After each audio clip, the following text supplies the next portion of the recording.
নমস্কার, দেখছেন আর plus news. করোনার আবহে বাংলায় আপনাদের স্বাগত জানাই। আমি ভাস্কর। দিন প্রতিদিন আপনারা জানেন যে এই করোনা সংক্রমণের জেরে আক্রান্তের সংখ্যা দেশে তথা রাজ্যে ক্রমাগত বাড়ছে।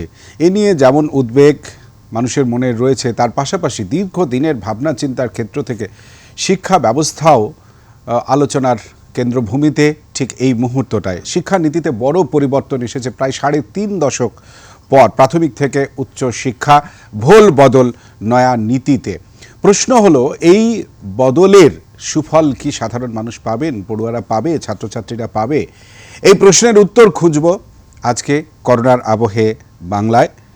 শিক্ষানীতি, নয়া শিক্ষানীতি ও ভবিষ্যৎ, এই আলোচনায় অতিথিরা আমাদের সঙ্গে থাকবেন। তবে কেন্দ্রের তরফে যখন এই নয়া শিক্ষানীতির ঘোষণা হলো, অমিত খারে তিনি কি বললেন একটু শুনে নিন। Special meeting of Central Advisory Board of Education on 21st of September last year. There was also a special meeting, Parliamentary Standing Committee on Human Resources had taken a special meeting on 7th of November. So there has been wide consultation not only with the governments, state governments, with central ministries, state governments, with the academia, but also the involvement of the common people. लोगों से राय ली गई कि आप अपनी शिक्षा नीति में क्या देखना चाहते हैं, और इस के आधार पे जो शिक्षा नीति और उसके बड़े रिफॉर्म्स हैं, उसमें उच्च शिक्षा में हम 2035 तक 50% GER ग्रॉस एनरोलमेंट रेशियो तक पहुंचेंगे, और उसके लिए होलिस्टिक एजुकेशन की नई व्यवस्था लाई जा रही है, जिसका सबसे बड़ा अंग है मल्टीपल एंट्री एंड एग्जिट। आज की व्यवस्था में यदि 4 साल इंजीनियरिंग पढ़ने के बाद या 6 सेमेस्टर पढ़ने के बाद किसी कारणवश मैं आगे नहीं पढ़ सकता हूं, तो मेरे पास कोई उपाय नहीं है, मैं आउट ऑफ द सिस्टम हो जाता हूं। Multiple entry and exit system में ये रहेगा कि 1 साल के बाद सर्टिफिकेट, 2 साल के बाद डिप्लोमा, 3 या 4 साल के बाद डिग्री, यानी और multiple entry through academic bank of credit. जो नीचे बुलेट है कि मेरे जो क्रेडिट फर्स्ट ईयर के हैं, सेकेंड ईयर के हैं, जैसे बैंक के सेविंग अकाउंट होते हैं, वैसे ही एकेडमिक क्रेडिट में डिजी लॉकर के माध्यम से हमारे वहाँ पर क्रेडिट रहेंगे, so that in the third year if I want to take a sabbatical for a year, or I want to take a break for any reason, family condition or otherwise for some time, and I return after a fixed period, within a fixed period of which will be prescribed by the new Higher Education Commission. If I come back to the education system, I will not be asked to repeat the first and second year. My credits are already there in the academic credit bank. I will utilize those credits for my further education. इसमें ये भी व्यवस्था रहेगी multiple entry और exit में कि जो लोग 4 साल का डिग्री प्रोग्राम करेंगे, जो आगे रिसर्च में जाना चाहते हैं उनके लिए अलग व्यवस्था 4 साल डिग्री प्रोग्राम, जो नौकरी में जाना चाहते हैं जैसे हम लोग यहाँ पर हैं, तो हम लोग 3 साल के डिग्री प्रोग्राम यथावत पूर्व की भांति रहेंगे, लेकिन 4 year degree program with 1 year MA and direct no MPhil, they can go to PhD.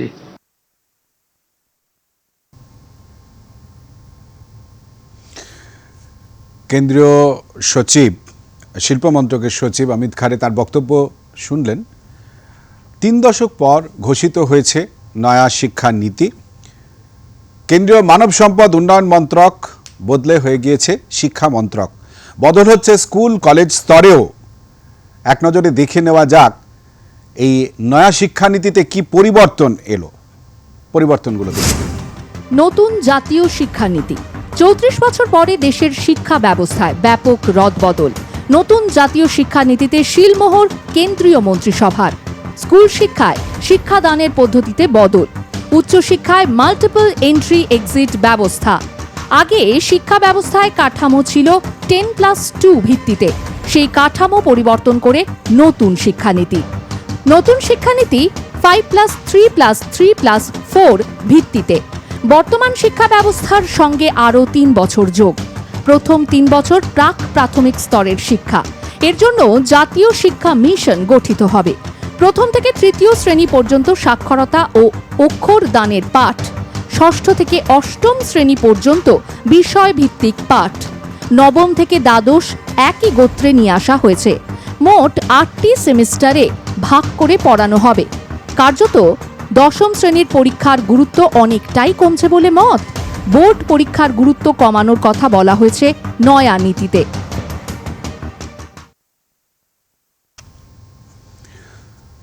নয়া শিক্ষা নীতিতে কি কি বদল এসছে তার একটা প্রাথমিক ধারণা অনুষ্ঠানে শুরুতে আপনাদের দিয়ে দিলাম। আমরা সমাজের বিশিষ্ট শিক্ষাবিদদের সঙ্গে কথা বলেছিলাম এ বিষয়ে, তাদের কি চিন্তাভাবনা সে কথা একটু পরে জানাচ্ছি। তবে আজ অনুষ্ঠানে যারা উপস্থিত রয়েছেন তাদের সঙ্গে পরিচয় আপনাদের করিয়ে দিই, তারপর আলোচনাক্রমে পরবর্তী পর্যায়ে আসব যে বিশিষ্ট শিক্ষাবিদরা যাদের কাছে আমরা গিয়েছিলাম তাদের বক্তব্য জানতে শুনতে, সেটা একটু পরে আলোচনার মাধ্যমে আসব। তবে আজ এই অনুষ্ঠানে যেখানে আমরা নয়া শিক্ষানীতি এবং এর ভবিষ্যৎ নিয়ে আলোচনা করব, যারা উপস্থিত রয়েছেন স্টুডিওতে তাদের সঙ্গে পরিচয় করিয়ে দিই। রয়েছেন অধ্যাপক বিশ্বনাথ চক্রবর্তী, রাজনৈতিক বিশ্লেষক। বিশ্বনাথ দা, আপনাকে স্বাগত জানাই। রয়েছেন প্রদীপ্ত মুখার্জি, অধ্যাপক। প্রদীপ্ত, স্বাগত। রয়েছেন বিমল শঙ্কর নন্দ, অধ্যাপক, রাজনৈতিক বিশ্লেষক। বিমল দা, শুভ সন্ধ্যা। রয়েছেন অধ্যাপক ডক্টর সন্দীপ নন্দী। সন্দীপ, স্বাগত জানাই আমাদের সঙ্গে এই মুহূর্তে অনুষ্ঠানে যোগ দেওয়ার জন্য। আমি প্রথমেই যে প্রশ্ন রাখতে চাইব বিশ্বনাথ দার কাছে। বিশ্বনাথ দা, এই যে শিক্ষা নীতিতে পরিবর্তন, যেখানে মাধ্যমিক এবং উচ্চ মাধ্যমিক এর গুরুত্ব কতখানি থাকছে, তার পাশাপাশি এই যে 5+3+3+4 এই যে পরিকাঠামো, এর সুফল কতখানি হতে পারে, কতটা বাস্তবানুক চিন্তাভাবনা, কারণ নীতি করা এক, তার রূপায়ণ করার মধ্যে তারতম্য বা পার্থক্য কতখানি থেকে যায়। আপনার কাছে প্রথম প্রশ্ন এটাই রাখলাম বিশ্বনাথ দা।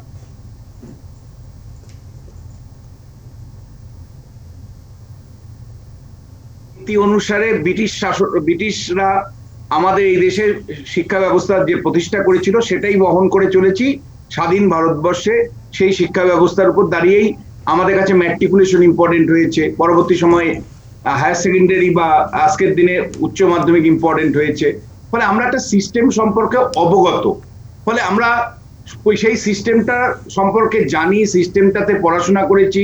ফলে সেই সিস্টেমটার একটা কমপ্লিটলি রিপ্লেস করে একটা নতুন সিস্টেম আসছে। এই নতুন সিস্টেমটা অনেকটা আমেরিকান এডুকেশন সিস্টেম বা স্ক্যান্ডিনেভিয়ান কান্ট্রি, যেগুলো বিশেষ করে ডেনমার্ক এবং সুইডেনের যে এডুকেশন মডেল, তার সাথে সাদৃশ্যপূর্ণ। তুমি জানো যে গ্লোবালাইজেশনের যুগে এডুকেশনের পরিবর্তনটা আসা খুব স্বাভাবিক। বিভিন্ন যে রিকমেন্ডেশন গুলো এসেছিল অতীতেও, তার মধ্যে আমি শেষ কয়েকটা রিকমেন্ডেশনের, বিশেষ করে তোমার শ্যাম পেত্রোদার নেতৃত্বে একটি কমিটি তৈরি হয়েছিল ইউপিএ 1 সরকারের আমলে। সেই কমিটিও কিন্তু গ্লোবালাইজেশনের কনটেক্সটে যে কারিকুলামের কথা প্রেসক্রাইব করেছিল, তাতে কিছুটা ছোঁয়া এই নতুন শিক্ষানীতিতেও আছে।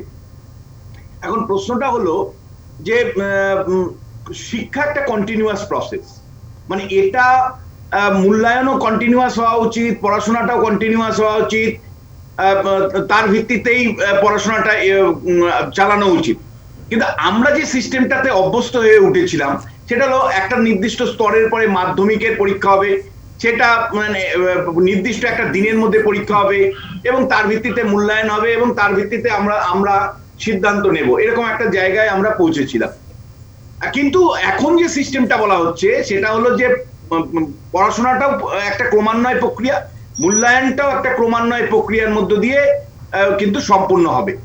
এই এন্টার প্রক্রিয়াটার মধ্যে যদি আমাদেরকে এগিয়ে যেতে হয় তাহলে বিপুল পরিমাণে ইনফ্রাস্ট্রাকচার ডেভেলপ করতে হবে। কারণ প্রি প্রাইমারি এডুকেশন নিয়েই যে কথাগুলো বলা আছে, সেই কথাগুলো যদি ইমপ্লিমেন্টেশনে যেতে হয় তাহলে তোমাকে বিপুল পরিমাণে নিয়োগ করতে হবে, তোমাকে শিক্ষক নিয়োগ করতে হবে, ক্লাস বাড়াতে হবে। তুমি একদিকে আমরা বলবো যখন যে ছাত্রদের চয়েস বা পছন্দের ক্ষেত্র বেড়ে গেল, এখন একজন ফিজিক্সের ছাত্রও ড্রামা নিয়ে পড়াশোনা করতে পারবে, এই কথাটা যখন আমি বলছি, তার মানে তোমাকে উপযুক্ত সংখ্যক শিক্ষক নিয়োগ করতে হবে, ক্লাসরুম বাড়াতে হবে, পরিকাঠামো বাড়াতে হবে শিক্ষার, এবং সাথে সাথে তোমার যে টেকনোলজি অর্থাৎ টিচিং লার্নিং মেথড তারও আপগ্রেডেশন দরকার।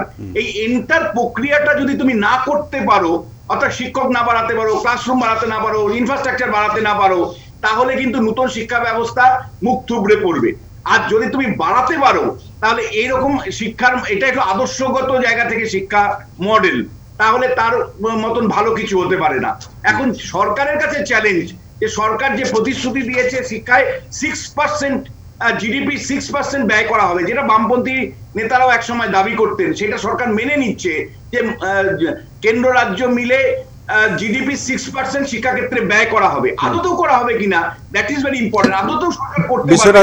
বিশ্বনাথ দা, প্রায় 5 দশক 6 দশক অতিক্রান্ত হয়ে গিয়েছে যখন কিনা বলা হচ্ছিল যে কেন্দ্র এবং রাজ্য যে মোট বরাদ্দ শিক্ষা খাতে হবে জিডিপি তার 6% লক্ষ্যমাত্রা রাখা হয়েছে, এতগুলো দিন হয়ে গিয়েছে, আজ পর্যন্ত সম্ভব হয়নি সেখানে পৌঁছানো। আমরা দেখলাম যখন নতুন শিক্ষানীতি ঘোষণা করা হলো, কেন্দ্রের তরফে শিক্ষা সচিব অমিত খারে বললেন কথা যে শিক্ষায় সমস্ত রাজ্য ও কেন্দ্রের মিলিত বরাদ্দ এখন জিডিপির প্রায় 4.43%, অর্ধ শতাব্দী পেরিয়ে যাবার পর। তখন থেকেই কিন্তু এটা লক্ষ্যমাত্রা রাখা ছিল, দ্রুত তাকে 6% নিয়ে যাওয়াটাই লক্ষ্য। এটা অমিত খারে শুধু নিয়ে যাওয়াটা যথেষ্ট না, তুমি বিনিয়োগ করাটা যথেষ্ট না। তুমি যে সিলেবাস রেখেছো, তুমি যে পরিবর্তন শিক্ষায় আনলে, তাতে যদি ইনফ্রাস্ট্রাকচার তুমি তৈরি না করতে পারো, বিপুল সংখ্যক শিক্ষক নিয়োগ না করতে পারো, এবং বিভিন্ন সাবজেক্টে চয়েস যেমন বাড়াচ্ছ, তোমাকে শিক্ষক বাড়াতে হবে, তোমাকে ক্লাসরুম বাড়াতে হবে, একেবারে বিশ্বনাথ আসছে আপনার কাছে। এটা যদি না করো তাহলে মুখ থুবড়ে পড়বে। একটা উদাহরণ দিচ্ছি, কলকাতা বিশ্ববিদ্যালয়ে চয়েস বেস ক্রেডিট সিস্টেম চালু হয়েছে, অথচ শিক্ষক একই, অথচ পরিকাঠামো একই। তার ফলে চয়েস বেস ক্রেডিট সিস্টেমের যে সুফল, সেটা কিন্তু ছাত্রছাত্রীরা খুব একটা পাচ্ছে না। আমার একই জায়গায় এই অভিজ্ঞতাটাকে নিরিখে বলবো যে এন্টার শিক্ষা ব্যবস্থায় যে বৈপ্লবিক পরিবর্তন আনা হয়েছে, সেটা নিশ্চয়ই ভাবনার জায়গা থেকে আনা হয়েছে, কিন্তু সরকার কি আদতেও সেটা ইমপ্লিমেন্ট করতে পারবে? কেন্দ্র রাজ্যকে সহাবস্থান নিতে হবে, আবার ইনফ্রাস্ট্রাকচার ডেভেলপমেন্টের জন্য বিপুল বিনিয়োগ করতে হবে, সেটা কি পারবে? একেবারে এই প্রশ্নেরই উত্তর আমরা খুঁজবো এই আলোচনার মধ্যে থেকে। আমি যাব অধ্যাপক তথা রাজনৈতিক বিশ্লেষক বিমল শঙ্কর নন্দের কাছে। বিমল দা, আপনার কাছে জানতে চাইবো যে এই নয়া শিক্ষা নীতিতে যে পরিবর্তন আনা হয়েছে, যে নীতি আনা হয়েছে, সেই নীতি কাগজে কলমে সুন্দর, বাস্তব রূপায়ণের ক্ষেত্রে প্রতিবন্ধকতা যদি উল্লেখ করতে হয়, একটু আগে বিশ্বনাথ দা যে কথা বলছিলেন যে পরিকাঠামো ক্ষেত্রে ব্যাপক রদবদল করতে হবে, পরিবর্তন আনতে হবে। আমরা জানি শিক্ষা খাতে যে ব্যয় বরাদ্দ করা হয় তার অধিকাংশটাই বেতন, পেনশন এই সমস্ত স্থির ক্ষেত্রে খরচ হয়ে থাকে। পরিকাঠামো উন্নয়নের ক্ষেত্রে শতাংশের নিরিখে দেখতে গেলে বোধহয় 1-1.5% কাছাকাছি হবে। আপনি এই পরিবর্তনটা কি চোখে দেখছেন একজন বিশ্লেষক হিসেবে, একজন শিক্ষাবিদ হিসেবে? না, আমি তো ভীষণ আশাবাদী। তার কারণ হচ্ছে আমার এই গোটা শিক্ষানীতিটা যেটা পড়ে মনে হয়েছে যে ডেফিনেটলি এর লক্ষ্যটা অত্যন্ত ভালো, অস্বীকার করার উপায় নেই। যে 1986-এ যে শিক্ষানীতিটা হয়েছিল, তখন পৃথিবী যে জায়গায় ছিল, পৃথিবী তার থেকে অনেকটা বদলে গেছে, অনেকটা বদলে গেছে। 1992-তে মাইনর কতগুলো চেঞ্জ করা হয়েছিল, কিন্তু তারপরে পৃথিবী বদলেছে। আমি গতকালই একটা আর্টিকেল পড়েছিলাম, এই শিক্ষা যে কমিশনটা হয়েছিল তার চেয়ারম্যান কস্তুরী রঙ্গন একটা কাগজে লিখেছিলেন যে আমাদের অ্যাপ্রোচটাই বদলে গেছে, কিন্তু বদলায়নি শিক্ষা। ফলে শিক্ষাটাকে যদি না বদলাতে পারি, তাহলে গোটা পৃথিবীটা যে বদলে গেছে, আমরা কিন্তু পিছিয়ে থাকবো।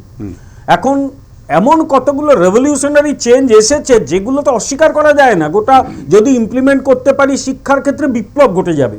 যেরকম ধরুন কতগুলো বিষয়, ফ্লেক্সিবিলিটি, এটা অসাধারণ বিষয়। ফ্লেক্সিবল হতে হবে আপনাকে। আপনি সায়েন্স, আর্টস, কমার্স এরকমই এই যে আপনি স্ট্রিমলাইন করে দিলেন, সেখান থেকে আপনাকে বেরিয়ে আসতে হবে, এবং লার্নাররা ঠিক করে দেবে তাদের যে লার্নিং ট্র্যাজেক্টরি কেমন হবে, তারা ঠিক করবে, ফ্লেক্সিবিলিটি হবে। তারপর ধরুন কোনো হার্ড সেপারেশন হচ্ছে না সায়েন্স আর্টসের মধ্যে, কমার্সের মধ্যে, মাল্টিডিসিপ্লিনারি, এগুলো বহু কিছু আছে। এগুলো প্রত্যেকটাকে আমার দেখার দরকার নেই। প্রত্যেকটাকে যদি দেখি, আমরা দেখবো এটা ইমপ্লিমেন্ট করতে পারলে কিন্তু আমাদের শিক্ষা ব্যবস্থা চরিত্রটা বদলে যাবে। দেখুন, আমাদের শিক্ষা ব্যবস্থা অনেক পুরনো, যেটা বিশ্বনাথ বললো সেই লর্ড মেকলের আমল থেকেই প্রায় একই রকম সিস্টেম আমরা চালিয়ে যাচ্ছি। সেখান থেকে একটা সরে আসার দরকার ছিল। আমার মনে আছে খুব ছোটবেলায়, এখানে আমরা যারা আছি হয়তো আমি তাদের মধ্যে বয়সে সবচেয়ে সিনিয়র, ক্লাস 4-এ সেন্টার পরীক্ষা হতো। এখন যেরকম মাধ্যমিকে অন্য সেন্টারে পরীক্ষা দিতে হয়, আমি নিজে ক্লাস 4-এ অন্য সেন্টারে গিয়ে পরীক্ষা দিয়েছি, পরে ওটাকে তুলে দেওয়া হয়। সেই সময় অনেকের মুখে শুনেছিলাম, বয়স্কদের মুখে, শিক্ষা খুব ডাউন হলো, একটা ক্লাস 4-এ আটকানোর দরকার ছিল। কিন্তু সেই জায়গা থেকে আমরা তো এখন সরে এসেছি, আমরা তো এরকম আটকে দিই না, ক্লাস 4-এ আর সেন্টার পরীক্ষা নেই। অর্থাৎ যত দিন যাচ্ছে আমাদের অ্যাপ্রোচটা বদলাচ্ছে। এটা ঠিক, এ রাজ্যে বামফ্রন্টও কিন্তু শিক্ষা নিয়ে পরীক্ষা নিরীক্ষা করেছিল, কিন্তু পরীক্ষা নিরীক্ষা করতে গিয়ে এমন কতগুলো ভুল সিদ্ধান্ত নিয়েছিল যাতে এ রাজ্যের শিক্ষা ব্যবস্থাটা একদম মুখ থুবড়ে ফেলে দিয়েছিল। এই নতুন ব্যবস্থায় আপনি দেখবেন এমন কতগুলো বিষয় নেওয়া হয়েছে যাতে কিন্তু আগামী দিনে ভারত সত্যি একটা নলেজ সোসাইটি হতে পারে। আপনি মানুষ শিক্ষা ক্ষেত্রে প্রবেশ করেছে ছাত্র হিসেবে, সে কমপ্লিট করতে পারছে না পারিবারিক বা কতগুলো কারণে, তার চিরজীবনটাকে নষ্ট না করে দিয়ে আপাতত তাকে ছুটি দেওয়া, সে ফিরে এসে তার এটা কমপ্লিট করতে পারে। এটা কিন্তু ইউরোপিয়ান কান্ট্রিগুলোতে এবং আমেরিকা বা কানাডাতে হয়, এটা আমরা সেটা চালু করতে চলেছি। আমরা কিন্তু যার যা পছন্দের সাবজেক্ট তাকে দেওয়া, সেটা চালু করতে চলেছি।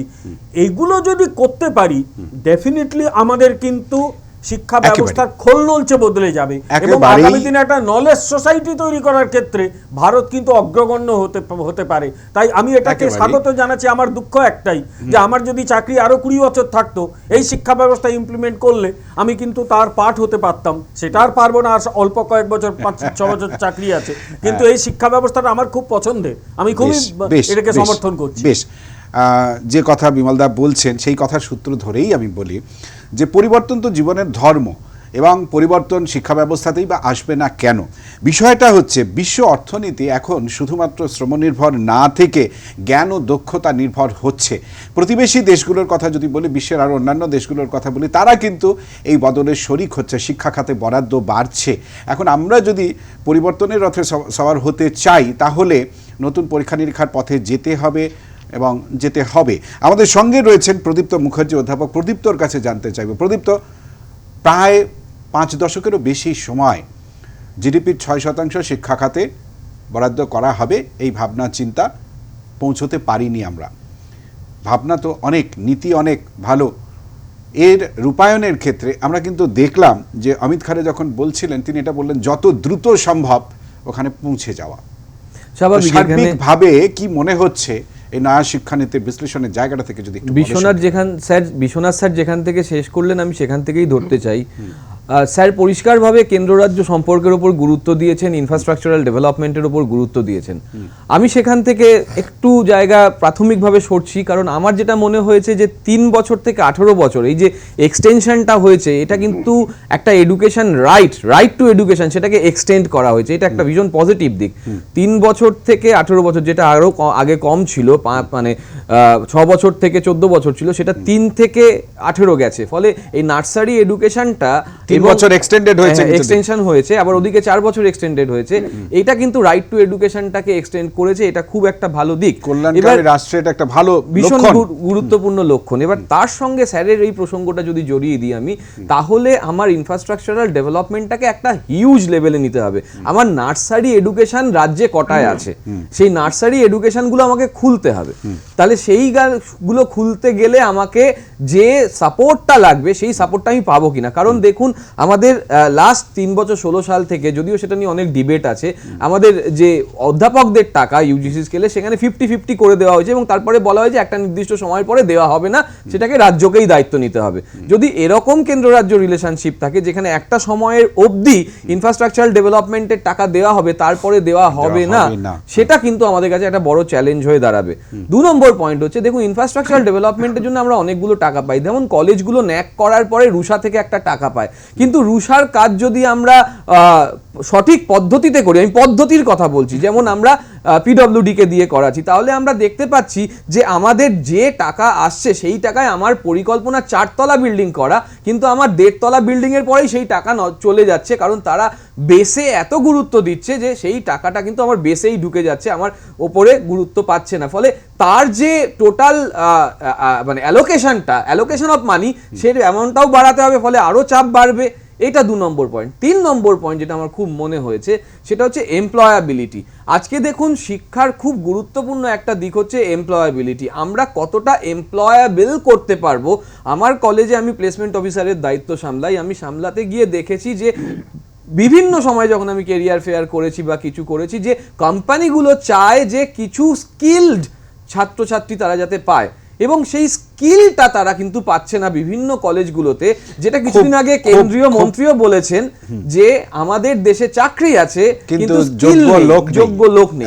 ফলে স্বাভাবিক সেই যোগ্যতা বৃদ্ধির জন্য যে এমপ্লয়াবিলিটি অর্থাৎ market oriented education, job oriented education, সেটার দিকটাই কিন্তু ফোকাসটা আর একটু গেলে ভালো হতো। আপাতত তাই মনে হচ্ছে। প্রদীপ্ত, তুমি যখন জব ওরিয়েন্টেড শিক্ষা ব্যবস্থার কথা বলছো, আমার প্রসঙ্গক্রমে মনে পড়ে গেল রবীন্দ্রনাথ ঠাকুরের একটা ছোট্ট কথা, যদিও কথাটা আদপে ছোট নয়, যে শিক্ষাকে আমরা বহন করে চলেছি, বাহন করতে পারিনি।